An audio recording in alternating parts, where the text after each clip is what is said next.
पहिला पनि मैले एउटा भिडियो बनाएको थिएँ यो ट्याङ्की बनाउँदै गरेको ट्याङ्की यो पाइपको र यो पाइपले चाहिँ कस्तो काम गर्ने भने जस्तै यहाँ अब करेन्ट बिजुलीहरू नहुँदाखेरि नभएको ठाउँ स्थानहरूमाको लागि चाहिँ यहाँ पानी मजाले आउँदो रहेछ तलबाट हेर्नुहोस् यो हाइड्रोलिक प्रेसरहरू छ प्रेसरहरू छ होइन अनि अहिले हेर्नुहोस् बिजुली सिजुली केही चलाएको छैन तर पनि पानी आइरहेछ यहाँ उसबाट यो चाहिँ पहिला चाहिँ जेनेरेटरले तानेर सक्सेस नभएर यो जेनेरेटरहरू पनि त्यत्तिकै छ र अहिले चाहिँ यो नयाँ प्राविधिकहरूले चाहिँ यसमा करेन्टै नचाहिने रहेछ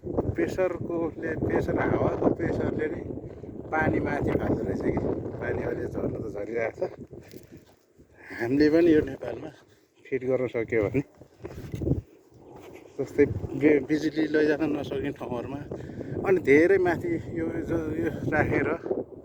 धेरै माथि पनि पानी जाँदो रहेछ जस्तै यो त अहिले यो टेबलमै भयो जति माथि पनि फाल्न मिल्ने तल खोलादेखि चाहिँ माथि डाँडासम्म लैजान मिल्ने रहेछ यो सिस्टमले चाहिँ यो सिस्टम बडो राम्रो गजबको रहेछ हजुर यसमा चाहिँ यो अब पानी जानलाई उ भएर बसेको छ यहाँभित्र चाहिँ तपाईँको यो हावाको मात्रै उ हो अनि यहाँ तल ट्याङ्की छ यो ट्याङ्की चाहिँ भन्नाले नै योलाई माथि राखेको छ यहाँनिर डिबिसी गरेर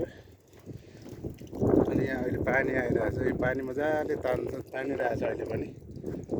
मेन भनेको तपाईँको पानी बोरिङ गरेको चाहिँ यो हो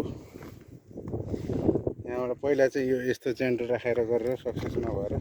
जेनेरेटरमा धेरै खर्च हुने पैसाहरू बिजुली तेलको लागि अहिले चाहिँ तपाईँ अटोमेटिक यो पिरो काट्ने बित्तिकै तपाईँको अटोमेटिक पानी आइरहन्छ तलबाट बिजुली मेसिनहरू केही नचाहिने